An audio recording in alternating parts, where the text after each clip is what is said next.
चलिए स्टार्ट करते हैं। आज करेंगे 13 अगस्त 2021 के करंट अफेयर्स। तो 13 अगस्त 2021 के current affairs without wasting any more time discuss करते हैं। तो हमारे पास आज 4 इंटरेस्टिंग करंट अफेयर्स हम कवर करेंगे। पहला करंट अफेयर कंटेंट सेक्शन देख लेते हैं। फर्स्ट करंट अफेयर है, एक बहुत इंटरेस्टिंग न्यूज़ आ रही है। आर्टिफिशियल इंटेलिजेंस सिस्टम को पेटेंट प्रोवाइड किया गया है। मैं दोबारा रिपीट कर देता हूं, पेटेंट दिया गया है एक नए आर्टिफिशियल इंटेलिजेंस सिस्टम को।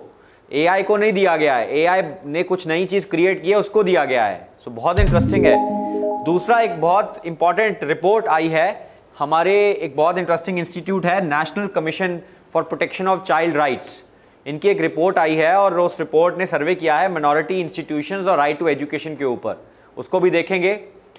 फिर न्यूज़ आइटम आ रही है बेगर्स रिहैबिलिटेशन स्कीम के बारे में।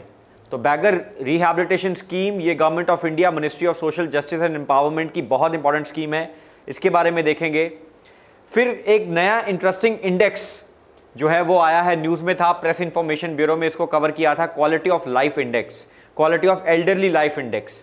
तो इसके बारे में भी हम जानकारी करेंगे। तो चलिए स्टार्ट करते हैं। सबसे पहली और बहुत इंटरेस्टिंग न्यूज़ आइटम आ रही है, ये है पेटेंट दिया गया है to an artificial intelligence system को। तो सबसे पहला दुनिया में एक एआई सिस्टम ऐसा है जिसको पेटेंट मिल गया है, उसका पेटेंट हो गया है। जैसे हम ह्यूमंस को पेटेंट देते हैं ना कुछ नई इन्वेंशन करने के लिए, वैसी एआई ने कुछ नई इन्वेंशन की थी तो उसको पहला पेटेंट दुनिया में दिया गया है। और ये जो पेटेंट दिया है, ये साउथ अफ्रीका की गवर्नमेंट ने ये पेटेंट प्रोवाइड किया है। और ये जो सिस्टम है, ये जो एआई सिस्टम है, ये एआई सिस्टम का नाम है डाबर्स। सो डाबर्स मैं लिख देता हूं, एआई सिस्टम का नाम है डाबर्स। तो डाबर्स दुनिया का पहला ऐसा आर्टिफिशियल इंटेलिजेंस सिस्टम है जिसको पेटेंट ग्रांट किया गया है।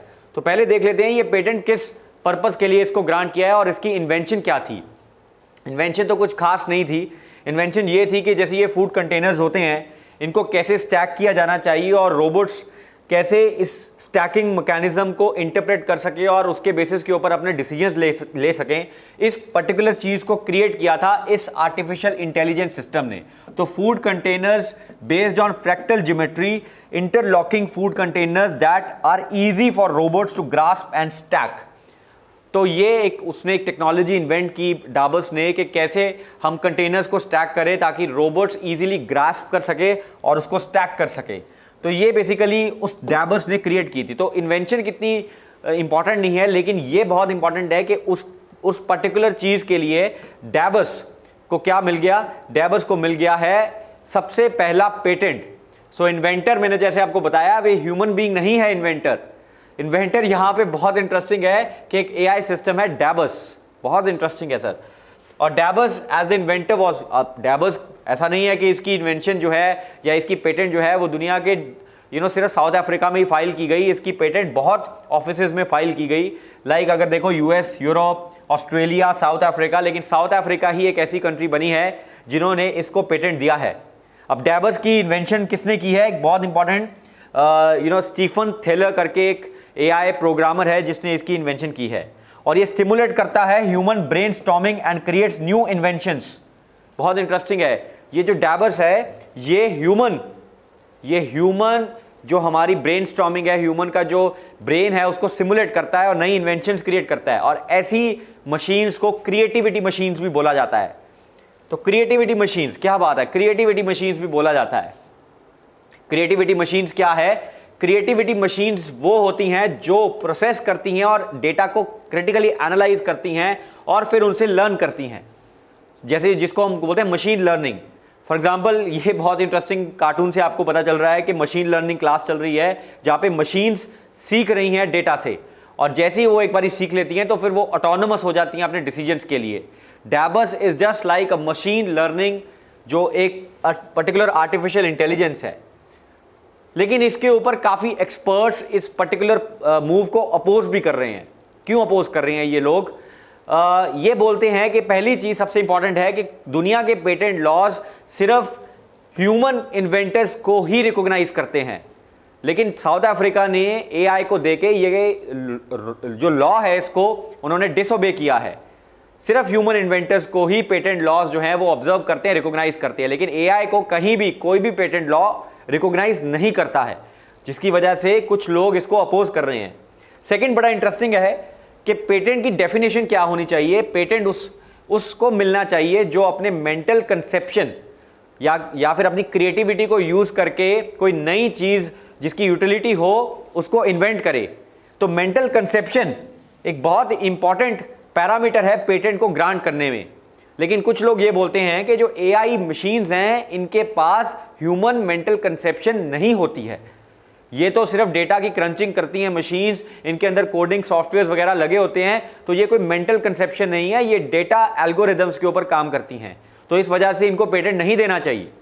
और लास्ट बट नॉट लीस्ट, अब आपको पता है कि जैसे ह्यूमंस को पेटेंट मिल जाता है तो उनको कुछ राइट्स मिल जाते हैं, लेकिन बहुत इंटरेस्टिंग है कि एआई क्या करेगा उस पेटेंट से। उसको तो कुछ राइट्स अगर मिल भी गए तो उस राइट्स को वो एंजॉय कैसे करेगा। ह्यूमंस तो उसको एंजॉय कर लेते हैं। तो ये फ्रिवलस है कि आप एआई को पेटेंट दे रहे हो। But having said that, it's a very landmark and a breakthrough news item कि फर्स्ट टाइम दुनिया में एक पेटेंट को आर्टिफिशियल इंटेलिजेंस सिस्टम को पेटेंट दिया गया है। तो आने वाले टाइम में पता नहीं क्या होगा। जैसे है ना डूम्सडे की बातें करते हैं कि धीरे धीरे करके ये एआई सिस्टम्स ह्यूमंस को ही ओवरकम कर लेंगे। तो क्या ये स्टार्ट है उस प्रोसेस का, वी डोंट नो। बट ये बहुत इंपॉर्टेंट न्यूज़ थी तो इसलिए मैंने आपको कवर की। तो चलिए स्टार्ट करते हैं नेक्स्ट इंपॉर्टेंट न्यूज़ आइटम। ये जो न्यूज़ आइटम आ रही है ये national commission on protection of child rights, एक बहुत इंपॉर्टेंट कमीशन है गवर्नमेंट ऑफ इंडिया के अंदर।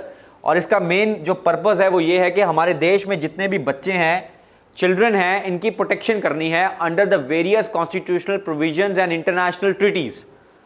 अभी रिसेंटली इन्होंने एक नेशन वाइड असेसमेंट सर्वे करवाया था माइनॉरिटी स्कूल्स का।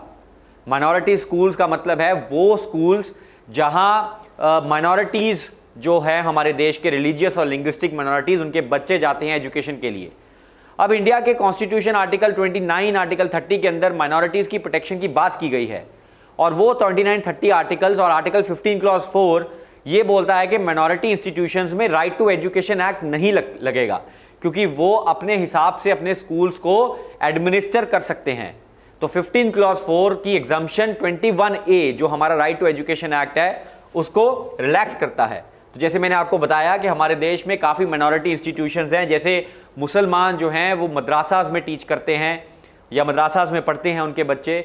तो काफ़ी ज़्यादा इंपॉर्टेंट है कि ये मदरासा जो है वो राइट टू एजुकेशन एक्ट जो आर्टिकल 21A है हमारे देश का, इससे बाहर हैं। यानी कि article 21A minority education institutions के ऊपर अप्लाई नहीं होता।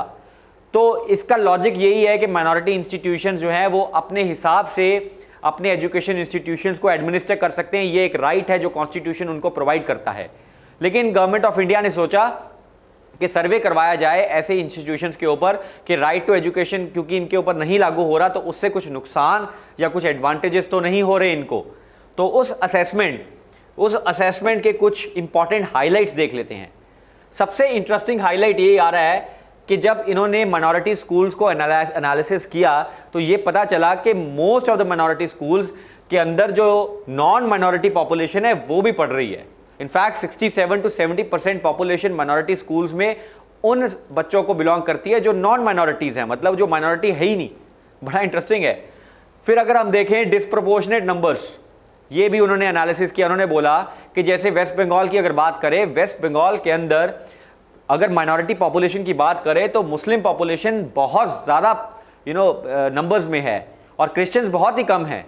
मुस्लिम इनफैक्ट टोटल माइनॉरिटी की 92.47% है, लेकिन क्रिश्चियंस की अगर बात करें तो वो सिर्फ 2.47% है।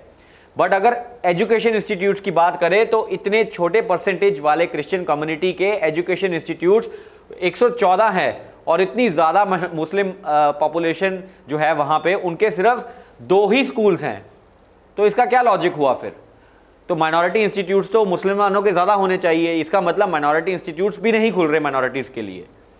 फिर अगर हमने पूरे देश में देखा कि कितने बच्चे स्कूल से बाहर हैं, मतलब आउट ऑफ स्कूल चिल्ड्रन कितने हैं, उनकी जब कैलकुलेशन की तो मैक्सिमम ऑफ देम हमारे मुस्लिम कम्युनिटी के पाए गए। यानी कि maximum of out of school children जो हैं वो माइनॉरिटी इंस्टीट्यूट्स को बिलोंग करते हैं। अनदर बहुत इंटरेस्टिंग चीज़ आई कि इवन मदरासाज की जब एनालिसिस किया गया तो पता चला कि मदरासाज के अंदर भी यूनिफॉर्मिटी नहीं है। अगर सिलेबस की बात करें तो कोई मदरासा में क्या कुछ और टीच किया जा रहा है और कुछ मदरासा में कुछ और टीच किया जा रहा है। यानी कि सिलेबस का भी वहाँ पे नहीं देखने को मिल रहा, और डेफिनेटली है ना ignorant of the world around them. तो ये भी कुछ ना कुछ एनालिसिस निकल के आया है। तो अब इस रिसर्च के ऊपर शायद कुछ पॉलिसी डिसीजन हो सकता है कि कैसे माइनॉरिटी एजुकेशन इंस्टीट्यूट्स को जो है वो बेटर किया जा सके। तो चलिए students, let's go to the third. ये थोड़ा सा देख लेते हैं protection of child rights NCPR के बारे में। जैसे मैंने आपको बताया कि ये एक्ट पास किया था गवर्नमेंट ने 2005 में, उसके अंदर ये क्रिएट किया गया और ministry of women and child development इसकी नोडल मिनिस्ट्री है। और इसका जो बेसिक पर्पस है वो ये है कि कॉन्स्टिट्यूशन ऑफ इंडिया या फिर UN convention on rights of child, इन दोनों के अंदर, क्योंकि हम इसके भी सिग्नेटरी हैं, तो इन दोनों के अंदर जो भी राइट्स चिल्ड्रन के लिए दिए गए हैं वो सारे के सारे राइट्स जो है ये जो कमीशन है वो इंप्लीमेंट करेगी। और हमारे देश में एक बहुत इंपॉर्टेंट एक्ट है POCSO act, prevention of sexual offences against children act, और इस एक्ट के अंदर भी यही जो कमीशन है वो ही बच्चों को प्रोटेक्ट करेगी। और इनफैक्ट राइट टू एजुकेशन के अंदर भी जो राइट्स है उसकी प्रोटेक्शन भी ये कमीशन ही करके देगी। तो चलिए आगे चलते हैं, let's go to the next news item. ये आ रही है एक इंपॉर्टेंट स्कीम के बारे में, बेगर्स रिहैबिलिटेशन स्कीम। अब बेगर्स रिहैबिलिटेशन स्कीम जो है वो एक सब स्कीम है एक लार्जर स्कीम की, जिसका नाम है स्माइल। और स्माइल स्कीम जो है वो ministry of justice and social empowerment implement कर रही है। अब स्माइल स्कीम में क्या है, अगर हम इसका फुल फॉर्म पढ़ें तो support for marginalised individuals for livelihood and enterprise, यानी कि जितने भी हमारे देश के अंदर मार्जिनलाइज इंडिविजुअल्स हैं, vulnerable section of the society है, वो सोसाइटी के लोग जो एज पे रहते हैं, जैसे पुअर पॉपुलेशन है, बेगर्स हैं, ट्रांसजेंडर्स हैं, उनके लिए ministry of social and justice कुछ ना कुछ इनकम सपोर्ट स्कीम जो है वो चला रही है। इसी स्कीम के अंदर बेगर्स, हमारे देश में बेगरी बहुत बड़ी प्रॉब्लम है। आपने जैसे देखा होगा जगह जगह पे बेगर्स की जो पॉपुलेशन है, और सेंसस 2011 के अकॉर्डिंगली ऑलमोस्ट हमारे देश में 4 लाख से भी ज़्यादा बेगर्स हैं। और ये तो काफ़ी कंजर्वेटिव फिगर है, और 2011 सेंसस की है, 2021 की सेंसस की तो अभी फिगर्स नहीं आई हैं। तो काफ़ी बेगर्स हैं। तो इन सारे बेगर्स के लिए कुछ ना कुछ जो स्कीम रिहैबिलिटेशन, मतलब इनको बेगरी से निकाला जाए और इनकी रिहैबिलिटेशन की जाए, ये ministry of social justice and empowerment करने की कोशिश कर रही है। तो इसमें होगा क्या, इसमें बेसिकली ये है कि सबसे पहली चीज़ तो है कि उनके बेसिक नेसेसिटीज़ के ऊपर फोकस किया जाए, यानी कि उनके water, air, food, sleep and shelter, जो है ना सड़क, बिजली, पानी, रोटी, कपड़ा, मकान, इन चीज़ों के ऊपर फोकस किया जाए। इसके बाद इनकी साइकोलॉजिकल काउंसलिंग करने की बहुत ज़्यादा ज़रूरत है। And last but not the least, बहुत इंटरेस्टिंग इनिशिएटिव्स काफ़ी जगह पे एनजीओज कंडक्ट करते हैं, जहां पे नॉन गवर्नमेंट ऑर्गेनाइजेशंस क्या करती है, बेगर्स को स्किल डेवलपमेंट प्रोग्राम्स में एनरोल करती है। तो ऐसे करके हमें इनको स्किल डेवलपमेंट प्रोग्राम्स और ये सब में एनरोल करना चाहिए। तो ये जो स्कीम है, ये स्कीम इसी चीज़ के ऊपर फोकस करेगी। तो चलिए देख लेते हैं। अभी ये स्कीम को इम्प्लीमेंट करने के लिए गवर्नमेंट ने 10 सिटीज़ को आइडेंटिफाई किया है जहां पे बेगरी बहुत ही मेजर इशू है। तो 10 ऐसी सिटीज़, और वो 10 सिटीज़ अहमदाबाद, जैसे हमारे देश में मेजर जो सिटीज़ हैं जैसे अहमदाबाद, बेंगलोर, चेन्नई, दिल्ली, हैदराबाद, इंदौर, लखनऊ, मुंबई, नागपुर एंड पटना। तो यहाँ पे ये कुछ प्रोजेक्ट्स किए जाएंगे ताकि बेगर्स की रिहैबिलिटेशन यहाँ पे हो सके। तो चलिए लास्ट न्यूज़ आइटम पे चलते हैं। ये है एक बहुत इंटरेस्टिंग इंडेक्स जो रिलीज़ किया गया है बाय हमारे देश में बिबेक देबरॉय, जो चीफ इकोनॉमिक एडवाइज़र नहीं है, ये चेयरमैन है economic adviser to prime minister. तो उनकी तरफ से एक नया इंडेक्स रिलीज़ किया गया है, quality of life for elderly index. आपको जैसे स्टूडेंट्स पता है कि हमारे देश में सीनियर सिटीजन्स की पॉपुलेशन काफ़ी ज़्यादा बढ़ती जा रही है over a period of time. अगर 2011 के सेंसस की बात करें तो 9 करोड़ के करीब हमारे देश में एल्डरली पॉपुलेशन है। और काफ़ी जो पॉपुलेशन है वो बहुत चीज़ें सफ़र करती हैं, हेल्थ, फाइनेंस, इनकम सिक्योरिटी और ये सारी चीज़ें।